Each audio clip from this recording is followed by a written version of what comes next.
Who wants to see a lot of books? Hi, I'm Colleen. If you're new here, I talk about books and writing. If you enjoy this video, please subscribe. In the description, I always put links to my newsletter and like the books I've written and everything.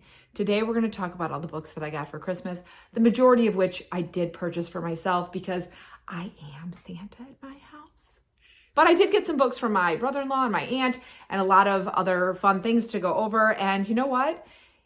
It was a nice book haul. I got a lot that I'm really going to enjoy reading in January, February, probably straight on until April. Real quick check-in. Sorry I've been gone for so long. I did have my kids home for 2 full weeks for break, and I did actually have my kids home for a full week beforehand. Not everybody, but every single day the week before school started, between 1 and 3 of my kids were homesick.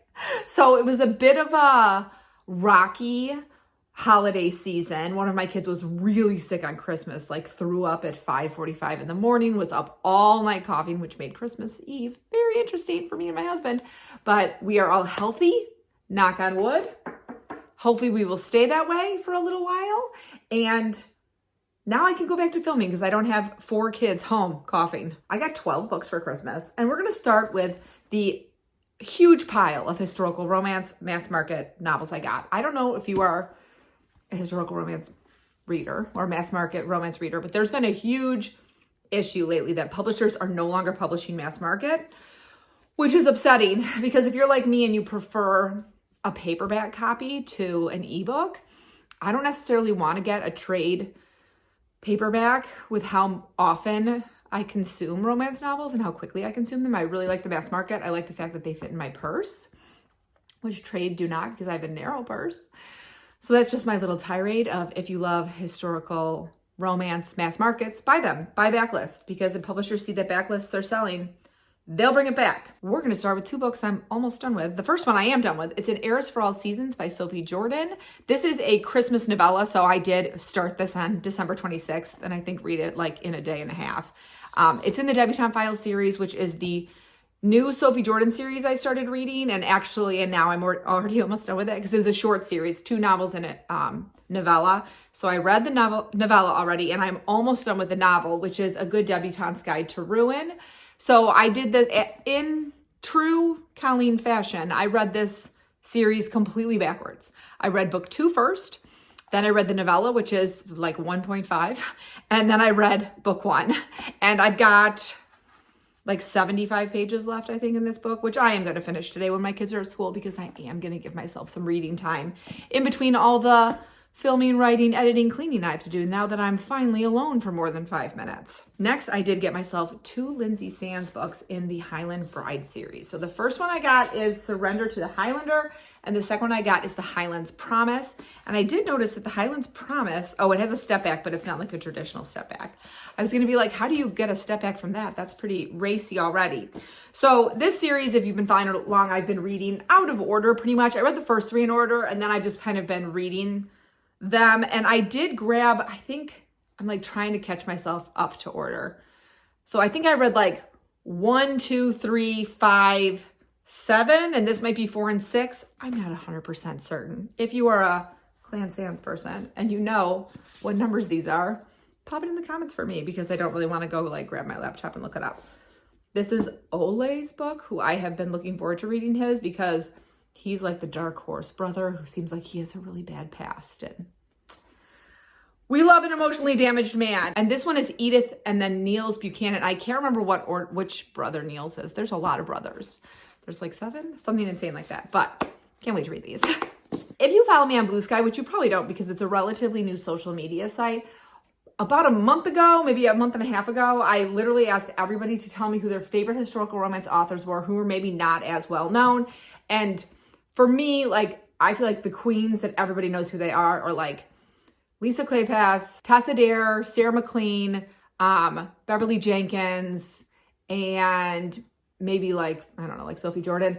And so I got a ton of recommendations beyond that. So I picked 2 of the authors, and my plan is I made a literally huge Excel sheet in my laptop, and I'm gonna slowly go through all my recommendations. But I grabbed 2 for Christmas.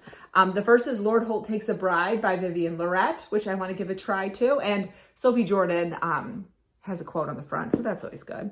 And then I got Julianne Long's Lady Daring Takes a Lover. And I've heard so much good stuff about Julianne Long. So I was like, I really do want to give a book a try. And this was the one that I remember like seeing a ton when this came out. I remember this being like a hot book people were reviewing. It came out in 2019. So I'm very much looking forward to both of those. So I have one more romance that I forgot about, but it's not historical. So the last romance I got is Soul of the Witch by Deanna Chase. And honestly, Amazon wore me down. I get ads for this series constantly, all the time. And so I thought, you know what? I'm going to give it a try. It might be similar to my Witches of Star Island series. I have no idea. So it's got a lot of books in the series. I want to say over 7. So I'm going to give the first one a try, see if I like it, and go from there. I don't know exactly what month I'm going to read most of these books. In my January TBR, I'll talk about what my TBR is going to look like for 2025. But I bet I'll get to this way before September, October, because I read witchy books all year. All right, so my last 5 are kind of a crazy hodgepodge. So buckle up. First, I got 1,000 Mornings by Mary Oliver. I've just like really been craving reading more poetry. And I've read like Mary Oliver, but I've never read a collected book of her poems. And so I literally just went to the bookstore I used to work at and sat down in their poetry section, which used to be my favorite section to clean when I worked there, because it was just calming. Not a lot of people go or interrupt you when you're trying to clean out a section when you're in poetry. And I looked at all the Mary Oliver collections they had, which was a lot, and picked this one. I think it was mostly because I felt like the cover was going to be very appropriate for January and February when I'm going to read it. I can't wait to start it. Okay, so next I got this book used. And you're all going to be like, what is this? Because it's really, really used. It's called Isms, Understanding Religion by Theodore Gabriel and Ronald Gives. So recently, my children did like a comparative religions class at school. So they've been talking a ton about religion and asking my husband and I lots and lots and lots of questions, which I slightly wish that the teachers had given us a heads up, because they just came home one day like spouting stuff about religion. So when I worked at the bookstore, I worked with some lovely older women who I still just absolutely adore. I don't really get to see them anymore because one of them has moved away. And one I get to see still kind of frequently, but one moved kind of far away. And we were the Sunday crew. So on Sundays, there were just the 3 of us. And we decided, we got this book in and I was like, this book is so cool. We decided every Sunday we would read 1 or 2 pages about a specific religion. So we felt like we understood religion a little bit better. And we did that for months. And so, but it was a long time ago. We did it probably in 2007. And so I have always thought about this book. I didn't buy it. I didn't have any money then. And it went out of print. Yeah, this literally says August 31st, 2007. There's just a sticker in it that says that. And so I found it super used. Like, this has been well loved and read through, which is great. And my husband always asks me religious questions. And so I was like, you and I are going to do this now.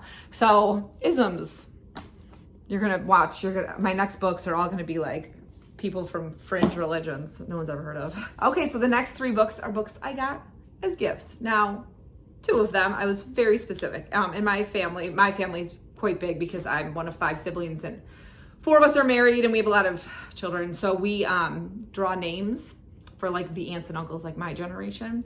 So we each get one person we get gifts for rather than trying to buy gifts for everybody.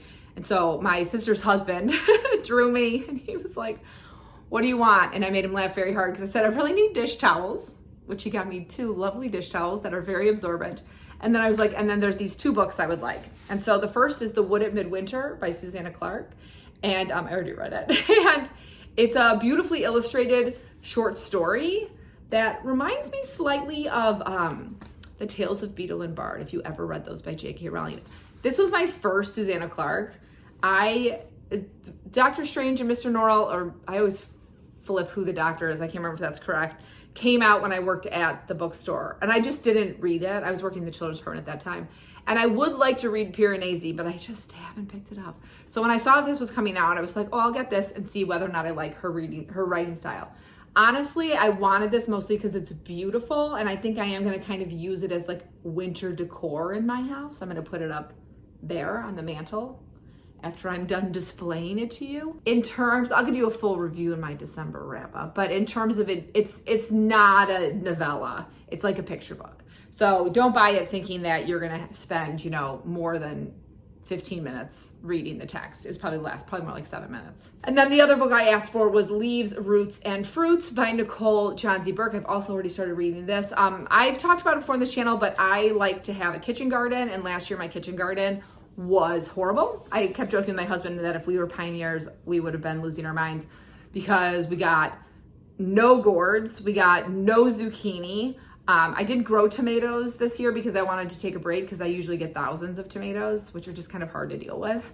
And our herbs did well, but nothing else did. And so this year, I want to expand my garden a little bit. I was thinking about doing it last year, but I forgot we were having like the 17-year cicadas, so I did not.